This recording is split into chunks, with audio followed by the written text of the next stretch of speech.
Salut les amis, aujourd'hui dans Balance ton pavé, on vous parle de l'entraide. C'est écrit par Pablo Servigne et Gauthier Chapelle. C'est un véritable changement de paradigme, une vraie claque qui permet de déconstruire le mythe de la compétition naturelle entre les hommes, le fameux « l'homme est un loup pour l'homme ». L'idée principale est la suivante. Dans la nature, la compétition existe, mais la coopération tout autant. Or, les espèces qui survivent le mieux à long terme sont les plus coopératives, les plus solidaires.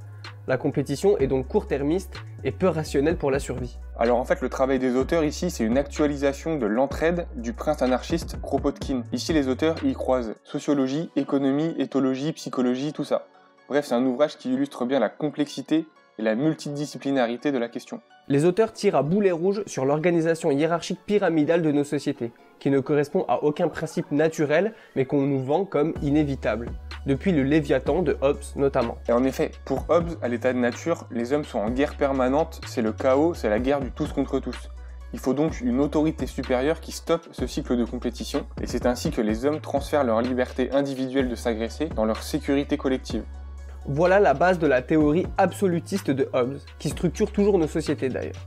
Le problème étant, comment Hobbes prouve-t-il que les humains sont dans un chaos constant à l'état de nature ?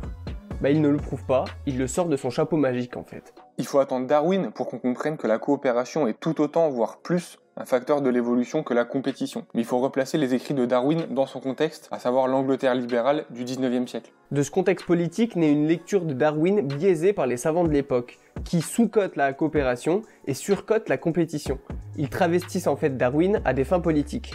Avec le recul, on a aujourd'hui les outils scientifiques pour mettre fin à ce mythe, mettre fin à cette théorie infondée du Léviathan, et à la lecture libérale de Darwin. Et d'ailleurs, ce bouquin donne tous ces outils tout en les vulgarisant. Notons que ces auteurs travaillent sur la collapsologie, l'effondrement. Et ils en arrivent à cette conclusion, l'effondrement est inévitable, mais il faut développer l'entraide en amont pour être le plus résilient possible. La culture de l'égoïsme du capitalisme n'est donc pas tenable. Alors dans ce contexte de coronavirus, rien ne sert d'aller se battre au supermarché pour du PQ. Discutez plutôt avec vos voisins dans l'immeuble d'en face par la fenêtre pour développer un peu d'entraide au cas où ça parte en couille. Bonne lecture!